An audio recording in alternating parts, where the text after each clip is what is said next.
Assalamualaikum warahmatullahi wabarakatuh. Halo anak-anak ibu semua. Apa kabar nih anak-anak ibu? Semoga anak-anak ibu selalu dalam keadaan sehat ya. Dan semoga anak-anak selalu tetap semangat dalam mengikuti pembelajaran ini. Berjumpa lagi dengan Ibu Diah dalam mata pembelajaran Akidah Akhlak. Sebelum kita melanjutkan pembelajaran, alangkah lebih baiknya kita berdoa terlebih dahulu ya anak-anak semua. Ibu jari telunjuk, jari tengah yang panjang, jari manis untuk cincin, jari kelingking terkecil. Ku berhitung 1, 2, 3, 4, dan 5. Angkat tangan sama-sama, mari kita berdoa. Berdoa dimulai. Raditu billahi robbah, wa bil islami dinah, wa bi muhammadin nabiyya wa rasulah. Rabbi zidni ilma warzuqni fahma. Amin. Nah, alhamdulillah kita sudah berdoa sebelum belajar. Oke, baiklah, kita langsung saja ke materi ya. Untuk materi kali ini, ada yang tahu kita akan belajar tentang apa? Ya, kita akan belajar tentang memahami rukun iman. Di sini ada yang tahu tidak apa itu rukun iman? Rukun iman itu terdiri dari 2 suku kata. Yang pertama adalah rukun. Rukun artinya dasar ataupun fondasi. Yang kedua, iman artinya percaya dan juga yakin. Jadi, rukun iman adalah dasar kepercayaan umat Islam. Nah, setiap muslim itu wajib memiliki rukun iman. Rukun iman harus kita percayai dalam hati, diucapkan dengan lisan, dan juga dibuktikan dalam amal perbuatan, seperti yang dijelaskan pada hadis berikut ini. Al-imanu ma'rifatun bil qalbi wa qaulun bil lisani wa amalun bil arkan.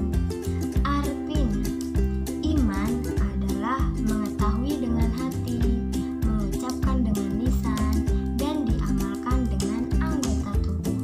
Hadis Ibnu Majah. Nah, ada yang tahu rukun iman itu ada berapa? Ya, bagus. Rukun iman itu ada 6. Yang pertama, iman kepada Allah Subhanahu wa Ta'ala. Yang kedua, iman kepada malaikat. Yang ketiga, iman kepada kitab Allah. Yang keempat, iman kepada nabi dan juga rasul. Yang kelima, iman kepada hari kiamat. Yang keenam, iman kepada qada dan juga qadar. Yang pertama, iman kepada Allah Subhanahu wa Ta'ala. Iman kepada Allah adalah rukun iman yang pertama. Beriman berarti percaya bahwa Allah itu ada atau Allah itu nyata. Percaya bahwa Allah lah yang menciptakan seluruh alam semesta ini. Percaya bahwa Allah Maha mengetahui, Maha melihat, Maha mendengar, dan Maha segalanya. Berikut ini ada beberapa cara beriman kepada Allah Subhanahu wa Ta'ala.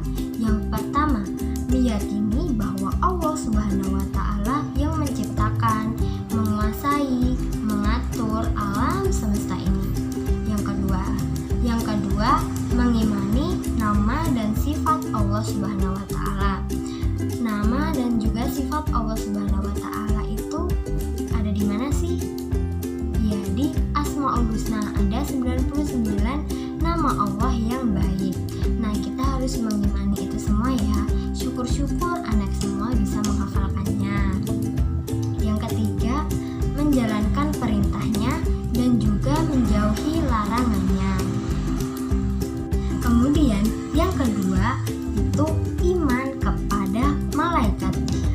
sih malaikat itu?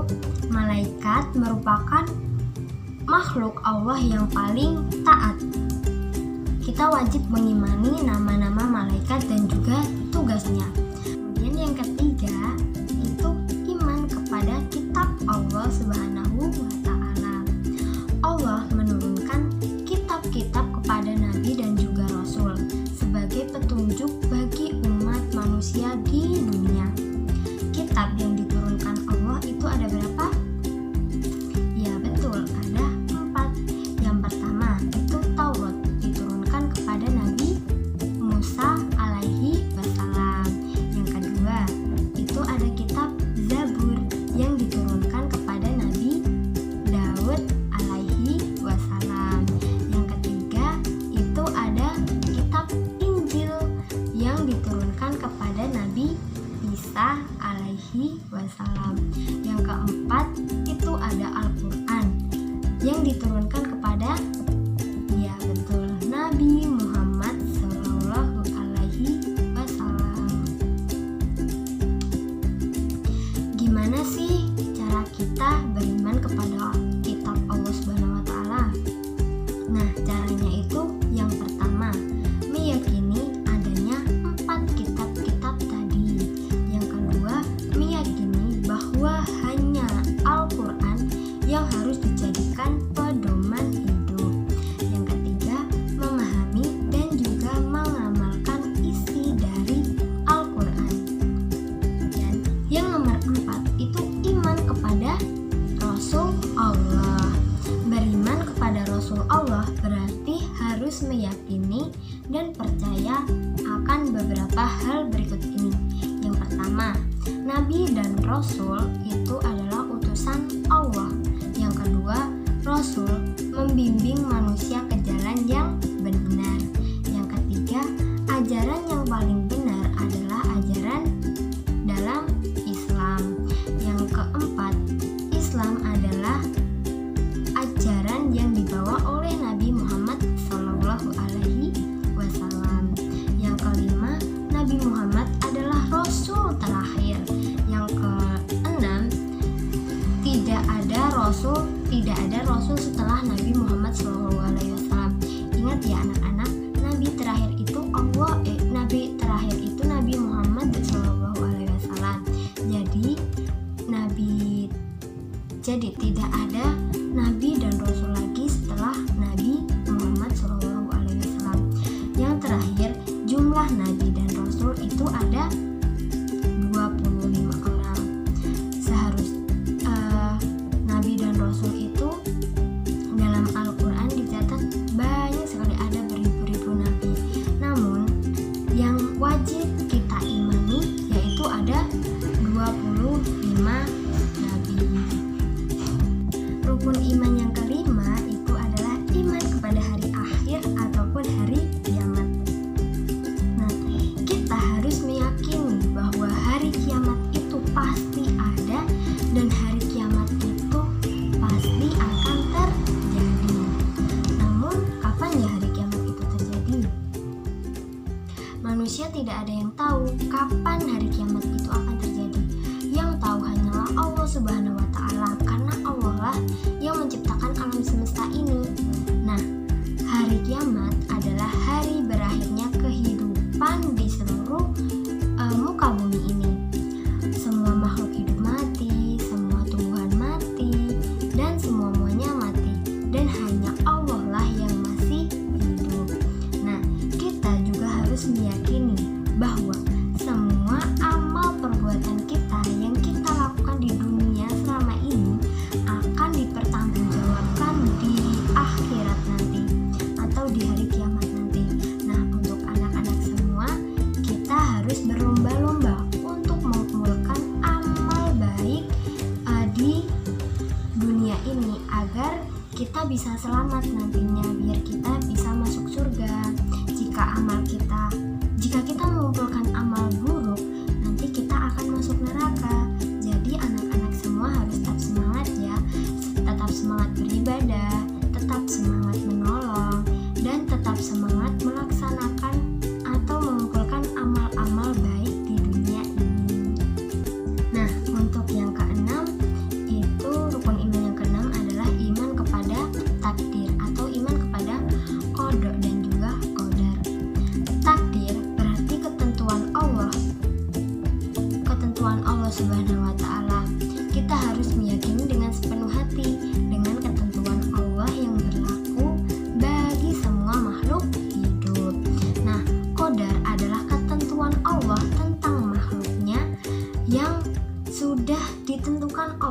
sejak dia sebelum dilahirkan sampai dia meninggal nanti. Misalnya jenis kelamin, terus kita akan dilahirkan melalui rahim siapa, itu kodok ya, jadi tidak bisa diubah sama sekali. Nah, yang kedua itu adalah qadar, adalah perwujudan ketetapan Allah tentang makhluknya yang telah, sedang, dan yang akan terjadi. Jadi qadar ini bisa kita rubah dengan apa yang kita lakukan pada hari ini. Apa yang kita lakukan pada hari ini akan membuahkan hasil pada waktu yang akan datang. Jadi kita bisa merubahnya ya, tergantung usaha kita pada hari ini. Setelah kita mempelajari rukun iman yang ada 6 tadi, ada hikmah dalam pembelajaran ini, yaitu hikmah meyakini rukun iman. Yang pertama, menambah ketaatan terhadap Allah Subhanahu wa Ta'ala. Yang kedua, mendapatkan bimbingan dan keberkahan. Yang ketiga, diampuni dosanya oleh Allah Subhanahu wa Ta'ala. Yang keempat, mendapat pahala dan ridho dari Allah Subhanahu wa Ta'ala. Yang kelima, menambah rasa syukur kita kepada Allah Subhanahu wa Ta'ala. Yang keenam, mendapatkan keberkahan. Alhamdulillah anak-anak semua, kita sudah mempelajari tentang memahami rukun iman yang ada 6 tadi. Semoga pelajaran yang kita pelajari pada kali ini dapat bermanfaat untuk anak-anak semua. Sebelum kita mengakhiri pembelajaran kali ini, alangkah baiknya kita berdoa terlebih dahulu. Jari jempol, jari telunjuk, jari tengah yang panjang, jari manis untuk cincin, jari kelingking ku sayang. Ku berhitung 1, 2, 3, 4, dan 5. Lipat tangan, tutup mata, mari kita berdoa. Berdoa dimulai. Subhanakallahumma wa bihamdika, ashhadu alla ilaha illa anta, astaghfiruka wa atubu ilaih. Berdoa selesai. Amin. Semoga apa yang kita pelajari dapat bermanfaat untuk anak-anak semua. Semoga kita bisa bertemu kembali di mata pelajaran